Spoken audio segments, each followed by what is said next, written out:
Train چلنے لگی۔ مجھے نہیں پتا تھا کہ یہ ٹرین کہاں رکے گی۔ تھوڑی دیر کے لیے میری آنکھ لگ گئی تھی۔ جب میری آنکھ کھلی تو میں نے دیکھا کہ ٹرین رکی ہوئی ہے۔ میں ٹرین سے اتر گئی۔ بورڈ پر لکھا تھا اسلام آباد۔ مجھے بہت بھوک لگ رہی تھی۔ میں نے لوگوں سے کچھ پیسے مانگ کر کھانے کے لیے کچھ خریدا۔ میں ادھر ادھر بھٹکتی رہی۔ 2-3 دن تک میں ادھر ادھر بھٹکتی رہی تھی۔ مجھے نہیں پتا تھا کہ میں کہاں جاؤں، کدھر جاؤں۔ ایک دن میں اسٹیشن پر سوئی ہوئی تھی کہ تبھی میرے سامنے ایک نوجوان مرد میرے پاس آیا۔ وہ مجھ سے پوچھنے لگا کہ تمہارا نام کیا ہے، تمہارے ماں بابا کہاں ہیں؟ میں نے کہا میرا نام روبینہ ہے، میرا اس دنیا میں کوئی نہیں ہے۔ میں نے اس انکل کو اپنے بارے میں سب کچھ بتا دیا۔ میں نے ان سے کہا کہ میرے ماں بابا کے مرنے کے بعد میں اپنی خالہ کے ساتھ رہتی تھی، لیکن خالہ میرا سودا کر رہی تھی، مجھے بیچنے جا رہی تھی، اسی لیے میں ان کے پاس سے بھاگ آئی ہوں۔ مجھے نہیں پتا کہ میں کہاں جاؤں۔ وہ کہنے لگا تم پریشان مت ہو، تم مجھے اپنا سمجھو، میں تمہیں اپنے گھر لے کر جاؤں گا، میں تمہیں رکھوں گا۔ میں خوش ہو گئی تھی۔ میں یہ سمجھ ہی نہیں پائی کہ جس کو میں اپنا مسیحا سمجھ کر اپنا درد بیان کر رہی ہوں وہ ایک حیوان ہے، اور جس جنگل سے میں نکلنا چاہ رہی تھی، جس کے لیے میں بھاگ کر آئی تھی، یہ آدمی مجھے اسی دلدل میں بھیجنے والا ہے۔ خیر میں اس کی نیت سے بے خبر تھی۔ اس انکل نے میری ساری باتیں سن کر مجھ پر پیار سے اپنا ہاتھ پھیرا۔ جیسے ہی اس انکل نے میرے سر پر ہاتھ پھیرا، میری آنکھوں سے آنسو چھلک پڑے اور میں اس انکل کے سینے سے لگ گئی۔ وہ انکل مجھے تسلی دینے لگا۔ وہ انکل مجھے اپنے ساتھ اپنے گھر لے گیا۔ اس انکل نے مجھے اپنے گھر لے جا کر مجھے منہ ہاتھ دھونے کو کہا، مجھے ایک پیارا سا کپڑا لا کر دیتا ہے اور کہتا ہے نہا دھو کر تم اسے پہن لینا۔ میں نے ایسا ہی کیا۔ میں نہائی اور وہ خوبصورت سے کپڑے پہن لیے۔ اس کپڑے میں بہت خوبصورت لگ رہی تھی۔ وہ انکل میرے لیے ڈھیر ساری کھانے پینے کی چیزیں لے کر آتا تھا۔ میں پیٹ بھر کر کھانا کھا کر میں آرام سے سو جاتی تھی۔ صبح میری آنکھ کھلی تو میں نے دیکھا ادھر ادھر نظر گھما کر تو گھر میں پورا سناٹا تھا۔ گھڑی پر میں نے ٹائم دیکھا تو صبح کے 10 بج رہے تھے۔ میں پریشان ہو گئی کیونکہ وہ انکل مجھے کہیں بھی نظر نہیں آ رہے تھے۔ میں ڈر گئی۔ تبھی میری نظر دروازے پر پڑی۔ میں نے دیکھا وہاں انکل اور ان کے ساتھ ایک عورت آ رہی تھی۔ انکل اور وہ عورت دونوں گھر کے اندر آ رہے تھے۔ وہ انکل مجھے دیکھ کر کہنے لگا روبینہ تم اٹھ گئی؟ میں نے کہا ہاں انکل میں اٹھ گئی، میں آپ کو ہی ڈھونڈ رہی تھی۔ آپ کہاں چلے گئے تھے؟ وہ کہنے لگی دیکھو یہ شمیم ہے، اس کی کوئی اولاد نہیں ہے، یہ تمہیں گود لے گی، تمہاری ماں بن کر تمہیں پالے گی، تمہیں اپنی بیٹی بنانا چاہتی ہے۔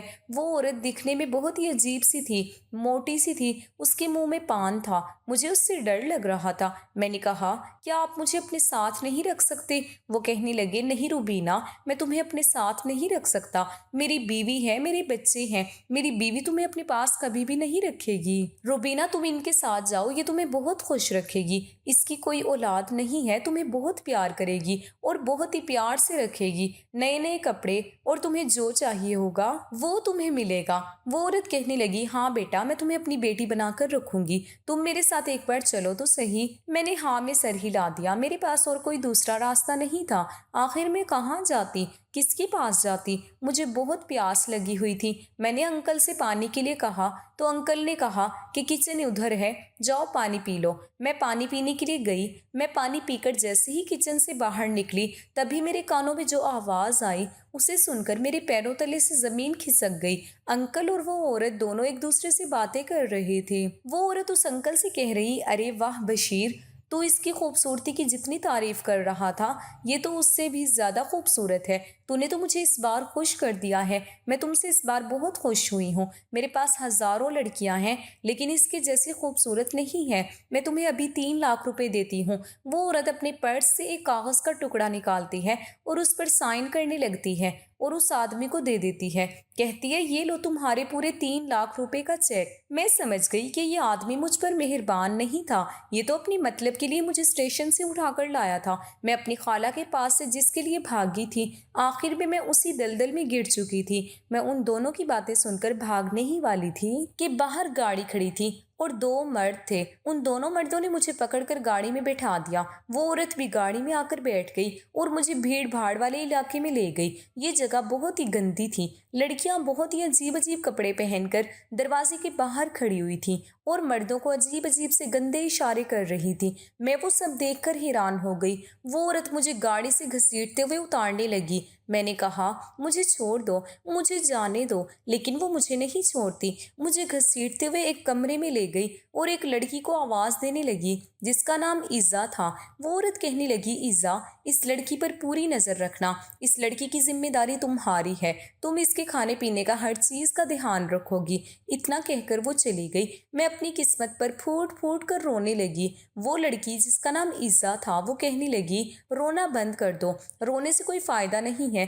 کیونکہ یہاں ایک بار جو آتا ہے وہ یہیں کا ہو کر رہ جاتا ہے، یہاں سے نکلنے کا کوئی راستہ نہیں ہے۔ میں اس پر غصہ کرنے لگی۔ اس نے کہا غصہ کرنے سے کوئی فائدہ نہیں ہے، تم غصہ کر کے خود کو ہی نقصان پہنچاؤ گی۔ اگر تم نے یہاں سے بھاگنے کی کوشش کی تو تمہیں جان سے مار دیا جائے گا۔ اگر زندگی چاہتی ہو تو یہاں پر جو جیسا کہے گا ویسا کرنا ہوگا۔ ویسے تمہارا کیا نام ہے؟ میں نے کہا میرا نام روبینہ ہے۔ وہ کہنے لگی تم تو بہت ہی خوبصورت ہو اور یہ خوبصورتی ہی تمہاری زندگی کا شوق بن جائے گا۔ وہ مجھ سے پوچھنے لگی کہ تمہاری عمر کتنی ہے؟ میں نے کہا میری عمر صرف 14 سال ہے۔ وہ کہنے لگی پر تم تو 14 سال کی نہیں لگتی، تم تو کافی بڑی لگتی ہو، تمہارا بدن دیکھ کر کوئی نہیں کہے گا کہ تم اتنی چھوٹی ہو۔ میں نے اس سے کہا کہ اب مجھے کوئی فرق نہیں پڑتا کہ میری عمر کتنی ہے، میں چھوٹی دکھتی ہوں یا بڑی دکھتی ہوں، قسمت مجھے جہاں لے کر آئی ہے سمجھ جاؤ میں ضرورت سے زیادہ بڑی ہو گئی ہوں۔ جس کو میں اپنا مسیحا سمجھ رہی تھی اسی نے مجھے دیو پار میں جسم فروشی کے بازار میں بیچ دیا۔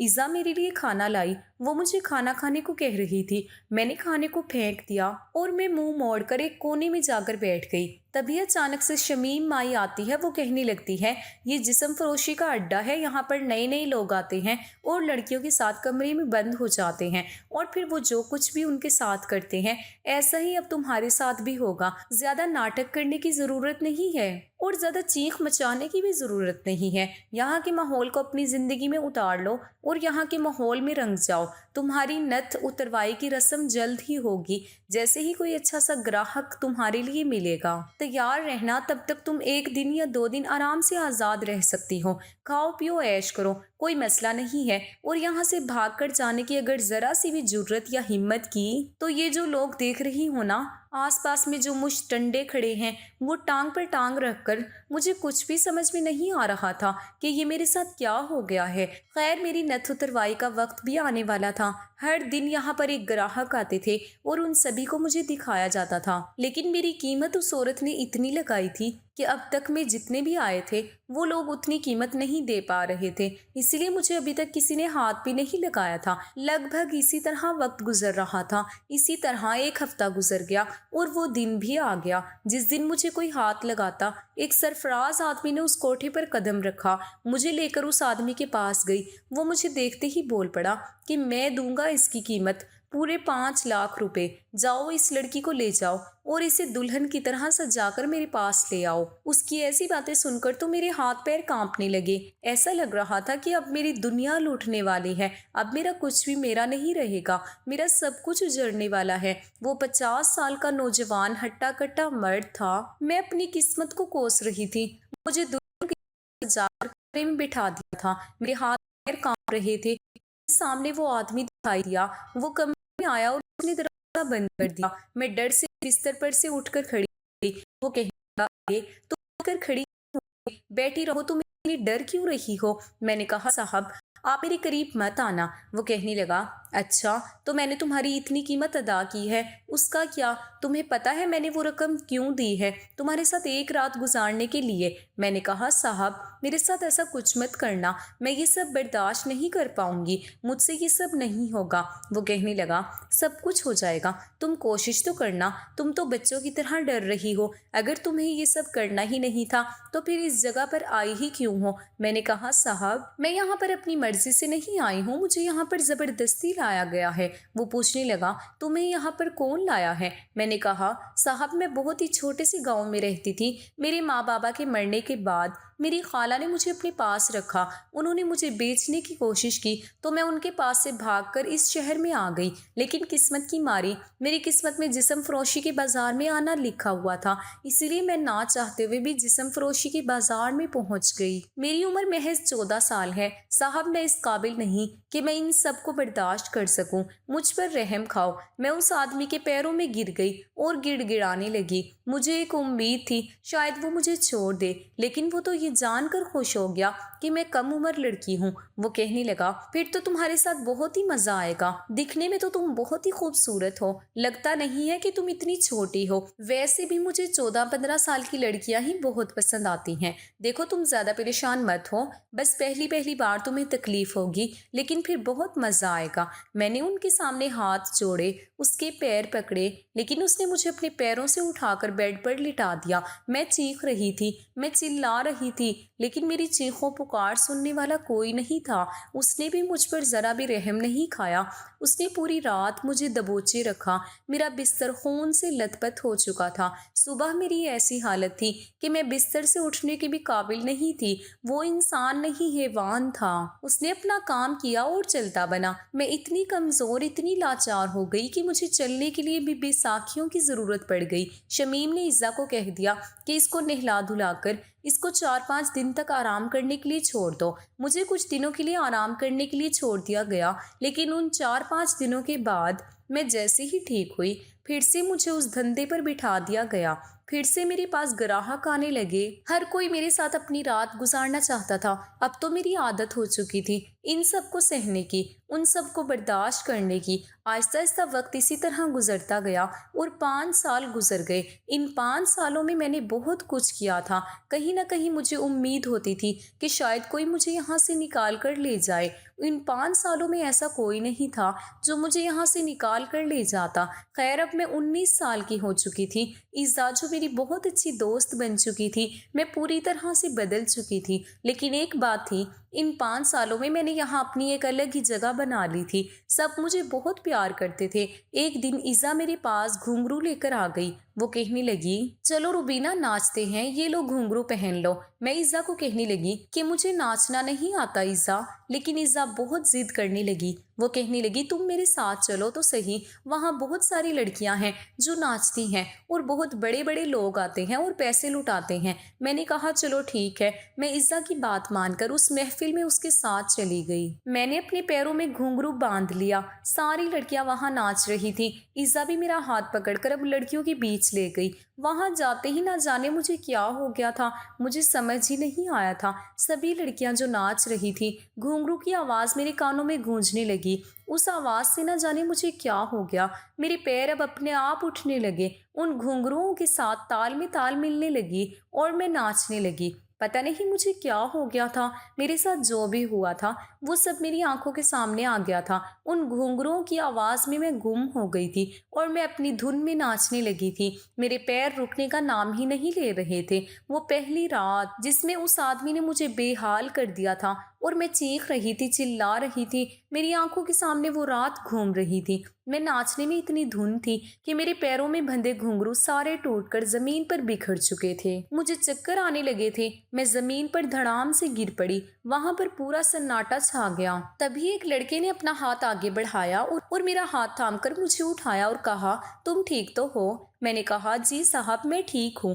عزا میرا ہاتھ پکڑ کر کھینچ کر مجھے لے جانے لگی۔ وہ لڑکا مجھے ہی دیکھے جا رہا تھا۔ مجھے دیکھ کر وہ مسکرا رہا تھا۔ مجھے پتا تھا کہ اس نے مجھے دیکھ لیا ہے، وہ بھی میری قیمت لگائے گا اور میرے ساتھ رات گزارے گا۔ ویسے بھی یہاں ہر کوئی رات ہی تو گزارنے آتا ہے کسی نہ کسی کے ساتھ، ورنہ یہاں کوئی کیوں آئے گا؟ اور ایسا ہی ہوا۔ وہ لڑکا مجھے خرید چکا تھا۔ میں اتنی خوبصورت تھی کہ جو بھی مجھے ایک نظر دیکھ لے تو وہ میرے ساتھ رات گزارتا ہی تھا۔ میرے ساتھ ایک رات گزارنے کے پورے 1,00,000 روپے اس نے شمیم مائی کو دے دیا۔ میں نے عزا سے کہہ دیا کہ اس لڑکے کو آج رات میرے کمرے میں بھیج دینا۔ وہ لڑکا کمرے میں میرا انتظار کر رہا تھا۔ میں اس کے پاس گئی۔ میں نے دروازہ بند کیا۔ میں نے اپنے دوپٹے کو اتار کر بستر پر رکھ دیا۔ میں نے کہا چلو ٹائم ضائع مت کرو،